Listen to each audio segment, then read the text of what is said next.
एक बार की बात है, गौतम बुद्ध अपने शिष्यों के साथ एक गांव से किसी दूसरे बड़े नगर की तरफ जा रहे थे। गर्मी के दिन थे और रास्ते भी बहुत लंबा था।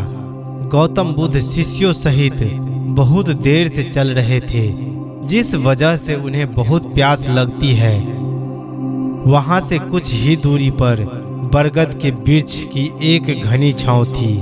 सभी लोग उस वृक्ष के पास पहुंच जाते हैं। महात्मा बुद्ध अपने शिष्यों सहित वृक्ष की घनी छाया के नीचे विश्राम करने लगते हैं। बहुत देर से चलने की वजह से सभी का गला प्यास से सूख रहा था। यह बात बुद्ध जानते थे। बुद्ध ने अपने एक शिष्य को कहा, आप इस बरगद की छाया से 20 कदम दूर बरगद की 2 बार परिक्रमा करके वापस आओ। शिष्य वैसा ही करता है जैसा बुद्ध ने बताया।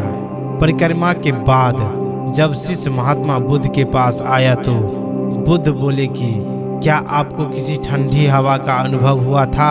शिष्य बोला, हाँ महात्मा बुद्ध, उस उत्तर दिशा की ओर से मुझे कुछ ठंडी हवा का अनुभव हुआ था।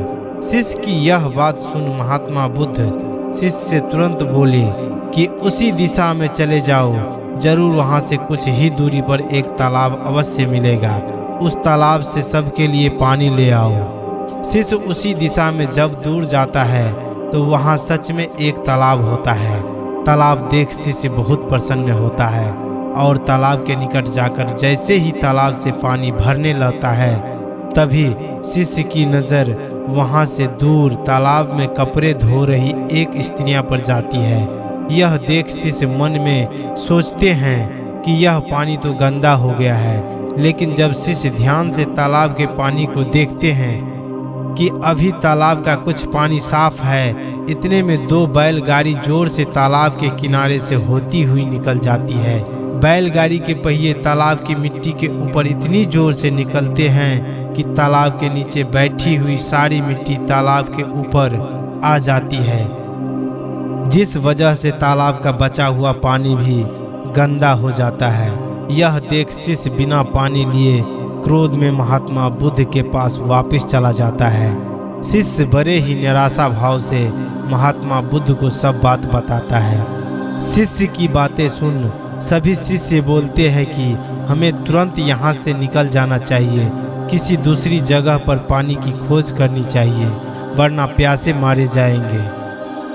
इधर महात्मा बुद्ध सभी को शांत होने के लिए कहते हैं और बोलते हैं कि धीरज रखो, कुछ देर यहीं बैठो, उचित समय आने तक संयम बनाए रखो। सभी महात्मा बुद्ध की बातें सुनकर शांत हो जाते हैं और वहीं बैठ जाते हैं। कुछ समय बीत जाने के बाद महात्मा बुद्ध फिर से अपने शिष्यों को उसी तालाब से पानी लाने के लिए कहते हैं। शिष्य बिना कोई सवाल किए उसी तालाब से पानी लेने के लिए फिर से चला जाता है। तालाब की हालत देख शिष्य को यकीन नहीं होता। तालाब का पानी पूरी तरह से साफ होता है। यह देख शिष्य बहुत खुश होता है और पानी भरकर महात्मा बुद्ध के पास जाता है। सभी पानी पीकर अपनी प्यास बुझाते हैं, लेकिन अभी भी सबके मन में ये सवाल था कि आखिर यह चमत्कार हुआ कैसे? तालाब का सारा पानी तो गंदा था। इन्हें लगा कि जरूर ये बुद्ध की शक्ति है। इनमें एक शिष्य ने यह सवाल महात्मा बुद्ध से पूछ ही लिया कि यह चमत्कार आपने कैसे किया? शिष्य का जवाब देते हुए महात्मा बुद्ध बोले कि यह कोई चमत्कार नहीं, यह आपके सब्र का फल है। यह फल है आपके सब्र बनाए रखते हुए उचित समय के इंतजार का। जितनी देर हम सब लोगों ने सब्र किया, उतनी देर तक तालाब के पानी के ऊपर तैर रहे सभी गंदे तत्व और मिट्टी तालाब के पानी के नीचे बैठ रहे थे। फिर कुछ देर बाद शिष्य जब वहां तालाब के पास पहुंचा, तब सब दूषित कण नीचे बैठ चुके थे, जिस वजह से तालाब का पानी पहले की तरह साफ हो चुका था तथा साफ दिखाई दे रहा था।